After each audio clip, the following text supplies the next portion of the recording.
जोहार, मैं आनंद कुमार और आप देख रहे हैं जनमन की बात।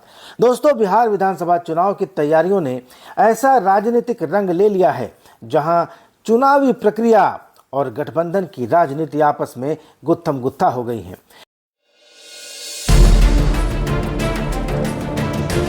एक तरफ झारखंड मुक्ति मोर्चा है जो बिहार में चुनाव आयोग की तरफ से कराए जा रहे मतदाता सूची के पुनरीक्षण पर सवाल उठा रहा है, वोटर लिस्ट के रिवीजन पर क्वेश्चनिंग कर रहा है। वहीं दूसरी तरफ उसी झारखंड मुक्ति मोर्चा को इंडिया ब्लॉक के सीट बंटवारे में दरकिनार कर दिया गया है। भाजपा इस पूरे असंतुलन को अपने पक्ष में भुनाने की कोशिश कर रही है। निर्वाचन आयोग ने जैसे ही बिहार में मतदाता सूची के पुनरीक्षण की प्रक्रिया शुरू की, झारखंड मुक्ति मोर्चा के केंद्रीय प्रवक्ता और महासचिव सुप्रियो भट्टाचार्य ने इस पर कड़ी आपत्ति जताई। उन्होंने इसे चुनावी एनपीआर और एनआरसी करार देते हुए कहा कि इससे सामाजिक तनाव और अफरा तफरी फैलेगी।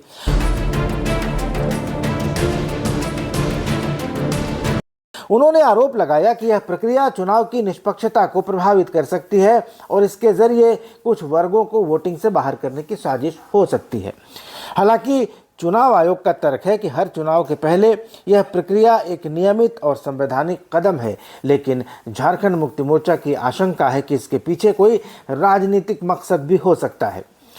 झारखंड मुक्ति मोर्चा की आपत्ति पर बीजेपी की प्रतिक्रिया अपेक्षित रूप से तीखी रही।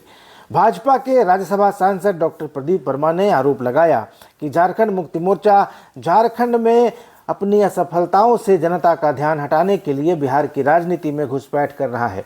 उन्होंने कहा कि मतदाता सूची का पुनरीक्षण हर चुनाव के पहले होता है, यह कोई नई बात नहीं है। प्रदीप वर्मा ने कहा कि झारखंड मुक्ति मोर्चा को झारखंड की चिंता करनी चाहिए, न कि बिहार की।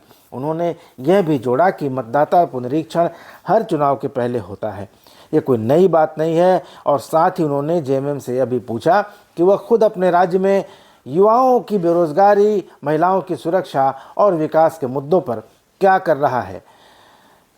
झारखंड मुक्ति मोर्चा की नाराजगी सिर्फ प्रशासनिक प्रक्रियाओं तक सीमित नहीं रही है। पार्टी अंदर खाने इंडिया ब्लॉक से भी असंतुष्ट है। दरअसल बिहार विधानसभा चुनाव को लेकर जो प्रारंभिक सीट बंटवारे का फॉर्मूला तैयार किया गया है, उसमें जेएमएम को कोई सीट नहीं दी गई है। झारखंड मुक्ति मोर्चा के केंद्रीय महासचिव मनोज पांडे ने रांची में मीडिया से कहा कि हमने आरजेडी को अपनी मांगे बता दी हैं। चाहे गठबंधन हमें तवज्जो दे या नहीं, जेएमएम हर हाल में बिहार का चुनाव लड़ेगा।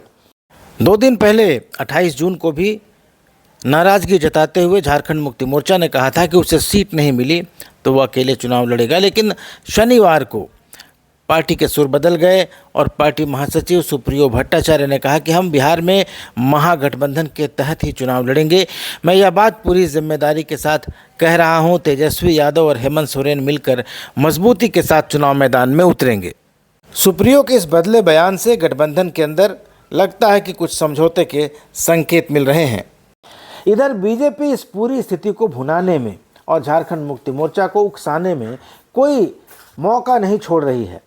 पूर्व मंत्री अमर बाउरी ने कहा है कि महागठबंधन के नाम पर जनता को झूठी एकता का सपना दिखाने वाले दरअसल एक दूसरे को नीचा दिखाने और बेइज्जत करने का कोई मौका नहीं छोड़ते। उन्होंने कहा कि बिहार विधानसभा चुनाव के लिए सीटों का बंटवारा हुआ, आरजेडी को 138, कांग्रेस को 54 और झारखंड मुक्ति मोर्चा को 0।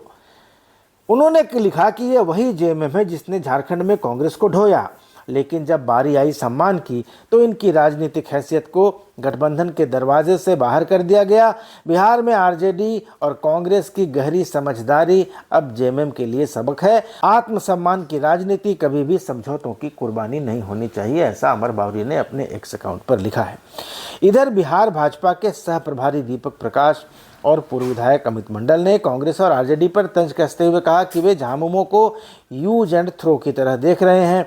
अमित मंडल ने कहा कि झारखंड में जेएमएम बड़े भाई की भूमिका में है तो बिहार में आरजेडी बड़ा भाई है, लेकिन वहां उसे छोटा भाई मानते हुए सीटें नहीं दी जा रही हैं।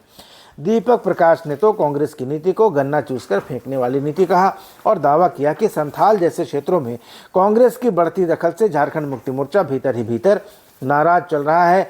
भाजपा की दोस्तों रणनीति बिल्कुल साफ है। वह झारखंड मुक्ति मोर्चा की नाराजगी को हवा देकर इंडिया ब्लॉक में दरार को और गहरा करना चाहता है, जिससे उसका असर झारखंड की राजनीति पर भी पड़े। तो यह पूरा विवाद इस बात को उजागर करता है कि अब राज्यों की भौगोलिक सीमाएं राजनीतिक समीकरणों में बाधा नहीं बनती। झारखंड मुक्ति मोर्चा जैसे क्षेत्रीय दल बिहार में चुनाव लड़ना चाहते हैं तो उसकी जड़ें सीमावर्ती जिलों में मौजूद उसके जनाधार में हैं। चाहे पूर्णिया हो, कटिहार हो, सहरसा या सीमांचल, इन इलाकों में आदिवासी और झारखंड मुक्ति मोर्चा के समर्थक वर्गों की अच्छी पकड़ है, जो झारखंड की राजनीति से भी प्रभावित होते रहते हैं। झारखंड मुक्ति मोर्चा का तर्क है कि उसने झारखंड में गठबंधन धर्म का पूरा पालन किया है।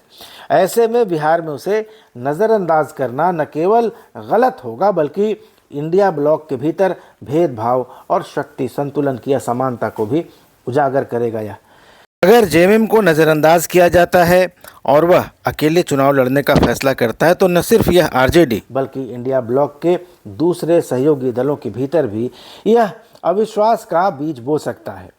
तो दोस्तों, सवाल है कि क्या इंडिया गठबंधन बिखरने की ओर बढ़ रहा है? क्योंकि इस पूरे विवाद से कुछ स्पष्ट संकेत मिल रहे हैं और संकेत यह है कि झारखंड मुक्ति मोर्चा अब सिर्फ झारखंड तक सीमित नहीं रहना चाहता, वह राष्ट्रीय फलक पर अपनी मौजूदगी दर्ज कराना चाहता है। इंडिया गठबंधन में बड़े भाई की भूमिका को लेकर अंतर्विरोध है, क्योंकि झारखंड में जेएमएम बड़े भाई की भूमिका में है, बिहार में आरजेडी बड़े भाई की भूमिका में है और कांग्रेस जो कि राष्ट्रीय स्तर पर बड़े भाई की भूमिका में है। तो ये काफ़ी कॉन्फ्लिक्ट ऑफ इंटरेस्ट चल रहा है आपस में और भाजपा इन विरोधाभासों का उपयोग करके खुद को लाभ की स्थिति में लाना चाहती है, खासतौर पर झारखंड में, जहां ये कयास लगाए जा रहे हैं कि इंडिया ब्लॉक के अंदर अगर कोई टूट फूट होती है बिहार चुनाव को लेकर और किसी तरह से अगर आरजेडी और कांग्रेस जेएमएम से अलग होते हैं या अलग कर दिए जाते हैं तो भाजपा इसका लाभ उठा सकती है और भाजपा और जेएमएम में अलायंस की संभावना भी कुछ लोग तलाश रहे हैं। ऐसी भी चर्चाएं सुनने को मिल रही हैं। हालांकि पार्टियों के लेवल पर ऐसी कोई चर्चा नहीं है, न कोई ऐसी बात है, न ऐसे कोई संकेत दिए गए हैं, लेकिन चुनावी विश्लेषक अपने अपने तरीके से चीज़ों का आकलन कर रहे हैं।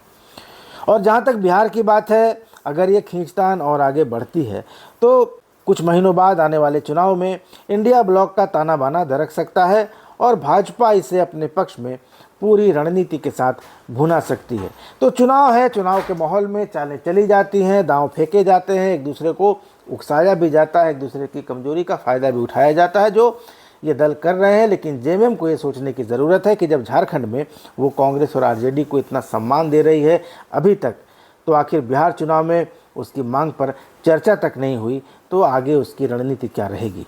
दोस्तों, वीडियो पसंद आया हो तो इसको ज़्यादा से ज़्यादा लाइक कीजिए और शेयर कीजिए, चैनल को सब्सक्राइब ज़रूर कर लीजिए और कमेंट करके बताइए कि क्या झारखंड मुक्ति मोर्चा को बिहार में अकेले चुनाव लड़ना चाहिए। तो आप देख रहे थे जनमन की बात, अगले वीडियो में होगी मुलाकात, तब तक इजाज़त दीजिए। धन्यवाद, नमस्कार।